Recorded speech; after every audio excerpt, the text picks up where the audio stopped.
Synod Retreat Meditation, Resurrection Fishing. As the Synod Retreat continues on Tuesday morning, Dominican friar and former master of the Order of Preachers, Father Timothy Ratcliffe, offered a reflection on resurrection fishing to those who will participate in the second session of the 16th General Assembly of the Synod of Bishops, set to begin on Wednesday 2nd of October. That night they caught nothing. Every one of these resurrection appearances begins in the dark. For Mary Magdalene, it was the dark of her ignorance that the Lord had risen. But He is there waiting for her. For the disciples in the locked room, it was the darkness of their fear. Christ rose from on Easter Sunday conquering the night, and yet time and again we find ourselves back in the dark. The darkness of war, the crisis of sexual abuse and so on. What is the night which envelopes these disciples who have gone fishing?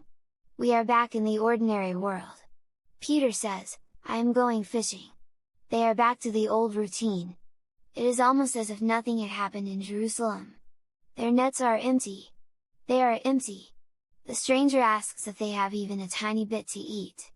They all answer together no. In Greek the word is as empty as they are. The fishers of human beings can't even catch the smallest fish.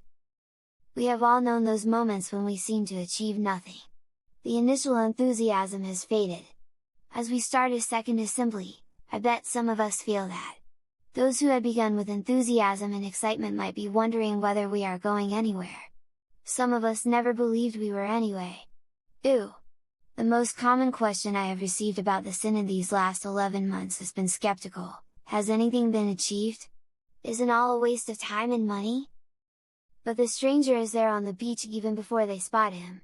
God is always there first, before we notice.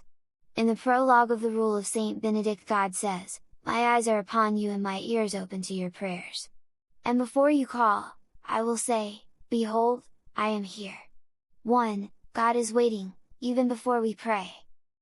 Why don't they recognize Him? You might think this is one of those obscure questions about which scholars like to write incomprehensible articles, but it is profoundly relevant to us in this Synod. How are we to recognize the Lord who is with us today but whom we may not have seen? It is not that He looks different.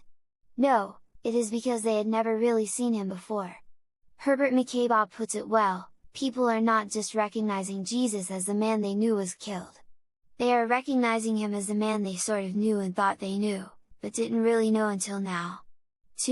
He is the mystery of love incarnate, and they are only now beginning to glimpse the height and depth of love which surpasses all understanding.